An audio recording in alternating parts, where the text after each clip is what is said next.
Hello friends, நம்ம favourite சீரியலில் அடுத்து என்ன சுவாரஸ்யம் நடந்திருக்குன்னு பார்த்தீங்கன்னா, நம்ம வெண்பா குட்டி வந்து அந்த நிஷாவோட வீட்டுக்கு வந்துட்டாங்க இல்லையா? அதனால் அங்கே அந்த குழந்தைய எவ்வளோ சித்திரவதை பண்ணுறாங்க, அந்த குழந்தை அங்கே சந்தோஷமாக இருக்கா அப்படின்னு சொல்லிட்டு எதுவுமே தெரியாமல் மல்லி வந்து பைத்தியம் பிடிச்ச மாதிரி சுற்றிட்டு இருக்காங்க.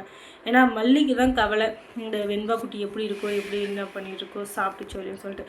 அவங்களுக்கு என்ன கவலை சொல்லுங்கள்? அவங்க 2 பேருக்கும் வெண்பா வீட்டுக்கு வந்தால் தங்க முட்டை போடுற வாத்து கிடைச்சா எப்படி அவங்களுக்கு சந்தோஷமாக இருக்குமோ அந்த மாதிரி சந்தோஷத்தில் இருக்காங்களே தவிர, ஆனால் வெண்பா சந்தோஷமாக இருக்காளா, அவளுக்கு எல்லாமே பிடிச்சிருக்கா அப்படின்னு சொல்லிட்டு அவங்க ஒரு நிமிஷம் கூட யோசிக்கவே இல்லை.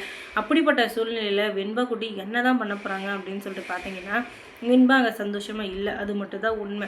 அது எல்லாருக்குமே தெரிஞ்ச உண்மை தான். ஆனால் அது யாருமே இப்போதைக்கு வெளிக்காட்டிக்கல. அப்படிப்பட்ட சூழ்நிலையில் யார் நம்ம வெண்பா குட்டியை காப்பாற்ற போகிறாங்க அப்படின்னு சொல்லிட்டு பார்த்தீங்கன்னா நம்ம மல்லி தான். ஆனால் மல்லியும் அவங்க வீட்டுக்கு போகிறதுக்கான எந்த ஒரு வாய்ப்பும் இல்லை.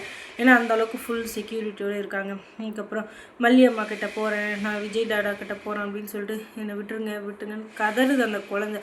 அது இவங்க காதுக்கு எப்படி வந்து கிடைச்சிட்டே இல்லை. ஏன்னா ஒரு தாய்க்கு தானே தெரியும் அந்த குழந்தை எப்படி பாடுபடும், எங்கே இருந்தா எப்படின்னு சொல்லிட்டு. அதனால் அந்த குழந்தை இருந்துக்கிட்டு கதறி அழுகிற மாதிரி உங்களுக்கு கனவு கூட வருது. அதனால் எப்படியாச்சும் வெண்பாவை போய் பார்த்துடணும் அப்படின்னு சொல்லிட்டு நினைக்கிறாங்க. ஒருவேளை இது உண்மையாக இல்லாமலும் இருக்கலாம், உண்மையாகவும் இருக்கலாம். ஆனால் அந்த குழந்தைய பார்க்காம இருக்க முடியல அப்படின்னு சொல்லிட்டு ரொம்பவே ஃபீல் பண்ணிகிட்ருக்காங்க மல்லி. அவங்க நினச்ச மாதிரி ஆயிடுச்சு. ஏன்னா இவங்க வந்து ஒரு உள்ளுணர்வுன்னு ஒன்று சொல்லுவோம்ல, எப்போவுமே ஏதாச்சும் ஒரு கெட்டது நடக்கிறதுக்கு முன்னாடி நம்ம மனசுக்கு ஏதாச்சும் ஒரு தப்பாக நடக்குதுன்னா படப்படன்னு அடிச்சிக்கிறதோ இல்லை ஏதாச்சும் ஒரு சகுனமோ அது மாதிரி ஏதாச்சும் ஒன்று எல்லாருக்குமே தெரியும்ல. அந்த மாதிரி தான் இப்போ அவங்களுக்கு ஒரு இது மாதிரி வந்திருக்கு. இதே மாதிரி தான் அங்கேயும் நடக்குது.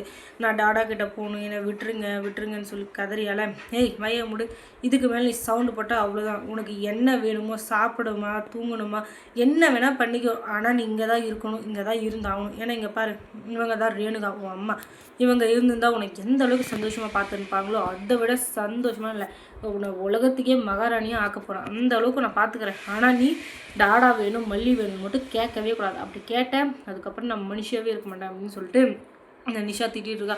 உடனே அவங்க தாத்தா கதிரேசன் இருக்கா இல்லையா, அவர் குடுகுடுன்னு ஓடி வந்து, என்னம்மா புள்ளி எப்படி திட்டிகிட்டு இருக்க, இப்படிலாம் திட்டினா குழந்தை எப்படி உங்க கூட ஒரு சொல்லு, அதனால் நான் சொல்கிறது கேளு அப்படின்னு சொல்லிட்டு அவங்க 2 பேருக்கும் இதெல்லாம் பேசிகிட்டு இருக்காங்க.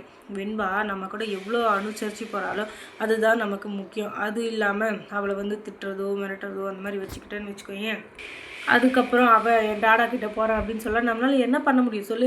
அதனால் கொஞ்சமாச்சும் புரிஞ்சு நடந்துப்போ அப்படின்னு சொல்லிட்டு சொல்கிறாங்க. உடனே சரிப்பா இனிமேல் அவளை திட்டமாட்டான் அப்படின்ட்டு ஆசமாக பேசுகிறாங்க. ஆனாலும் எனக்கு எதுவுமே வேணாம் அப்படின்னு சொல்லிட்டு அவள் எப்போ அந்த கோர்ட்டுக்கு போனாங்களோ அப்போத்துலேருந்து இன்னும் சாப்பிடவே இல்லை அந்த வெண்பா குட்டி. அதனால் மயங்கி விழுந்துடுறா. அதுக்கப்புறம் என்ன ஹாஸ்பிட்டலில் கொண்டு போய் சேர்த்துறாங்க. ஐயோ என்னாச்சோ தெரியலையே அப்படின்னு சொல்லிட்டு அந்த செய்தி எப்படியோ நம்ம மல்லிக்கு தெரிஞ்சிடுது. அதனால் அவங்களும் ஹாஸ்பிட்டலுக்கு பார்க்க போகிறாங்க. ஐயோ வெண்பா உன்னை பார்க்காம நான் எப்படி இருக்க போகிறேன்னு தெரியலையே, நீ சாப்பிடையா தூங்குடியா எதுவுமே தெரியாமல் நான் இங்கே முடிச்சுட்டு இருந்த மாதிரியே அங்கே நடந்துச்சு, நீ இப்போ மயங்கி விழுந்திருக்கேன்னா அதுக்கு என்ன காரணம், ஏதோ ஒரு பிரச்சனை இருக்குது ஆனால் இவங்க சொல்ல மாட்டாங்கன்னு எனக்கு தெரியும். என்ன உன்னை வந்து கடவுள் காப்பாற்றுவார், நீ எதுக்கும் கவலையே படாத, கடவுள் இருக்கார் நம்மளை மாதிரி ஆளுங்களை காப்பாற்ற அப்படின்னு சொல்லிட்டு கடவுளை வேண்டிகிட்ருக்காங்க. ஏன்னா இப்போதைக்கு வெண்பாவோட உயிரை காப்பாற்றின மட்டும் போதும் அப்படின்னு சொல்லிட்டு வெண்பா மட்டும் கண் முழிக்கிட்டோம், அதுக்கப்புறம் எப்படியாச்சும் நம்ம கூட கூப்பிட்டு போயிடணும் அப்படின்னு சொல்லிட்டு இவங்க முழிச்சிட்ருக்காங்க. ஆனால் வெண்பா அவங்க முழிக்கிற மாதிரியே தெரியல. ஏன்னா அவளுக்கு பசி மயக்கம் இல்லையா, அதனால் கொஞ்சம் மயக்கத்தெல்லாம் இருக்காங்க. கண் முழிச்சதுக்கப்புறம் அவங்க முதல்ல சொன்ன வார்த்தையே என் டாடா வேணும், என் டாடா கிட்ட போகிறேன் அப்படின்னு சொல்லிட்டோம். டாடா இல்லைம்மா, டாடா கூட இருந்தீங்கன்னா உன் உயிருக்கே ஆபத்து, அதுக்கப்புறம் உன்னை உயிரோட பார்க்கவே முடியாது அப்படின்னு சொல்லிட்டு கோர்ட்லேயே சொல்லிட்டாங்க. இதுக்கு மேலேயும் டாடா தான் வேணும்னு சொல்லிட்டு சொன்னீங்கன்னா அதுக்கு மேலே நாங்கள் எதுவுமே பண்ண முடியாது, பார்த்துக்கோ அப்படின்னு சொல்லிட்டு அவங்க பெரிய சித்தி சொல்ல, நீ என் டாடா எந்த தப்பு பண்ணியிருக்க மாட்டார், என் டாடா கூட இருக்கிறது எனக்கு சந்தோஷம், என் டாடா என்னை எவ்வளோ சந்தோஷமாக பார்த்து தெரியுங்களா அப்படின்னு சொல்லிட்டு இவ பேச, ஐயோ டாடா டாடா டாடா இன்னொரு டைம் டாடான்னு சொன்னேன் பல்ல பேத்துருவோம் பார்த்துக்கோ, எப்போ பார்த்தாலும் டாடான்னு சொல்லிட்டு, என்ன உனக்கு வேறு வேலையே இல்லையா, எப்போ பார்த்தாலும் டாடான்னு சொல்லிட்டு இருக்க அப்படின்னு சொல்லிட்டு இவங்க சொல்ல, உடனே கதிரை சேர்ந்துக்கிட்டு, இல்லைடா தங்கம், டாடாவோட பேசக்கூடாதுன்னு கோர்ட்லேயே சொல்லியிருக்காங்க, எப்போவுமே சட்டம் என்ன சொல்லுதோ அதை தான் நம்ம செய்யணும், அப்படி இல்லைன்னு வச்சுக்கோ நம்மளையும் பிடிச்சி ஜெயிலில் போட்டுருவாங்க அப்படின்னு சொல்ல, பரவாயில்ல நான் என் டாடா கூட போய் ஜெயிலையாச்சும் இருக்கேன், அப்போயாச்சும் என் டாடா கூட இருப்பேன்ல அப்படின்னு சொல்லிட்டு இந்த குழந்தை சொல்ல. ஆனால் அந்த குழந்தையோட உள்ளுணர்வு அவங்க 2 பேருமே கொஞ்சம் கூட நினச்சி கூட பார்க்கல. ஏன்னா அந்த குழந்தை எவ்வளோ கஷ்டப்படும் அப்படின்னு சொல்லிட்டு.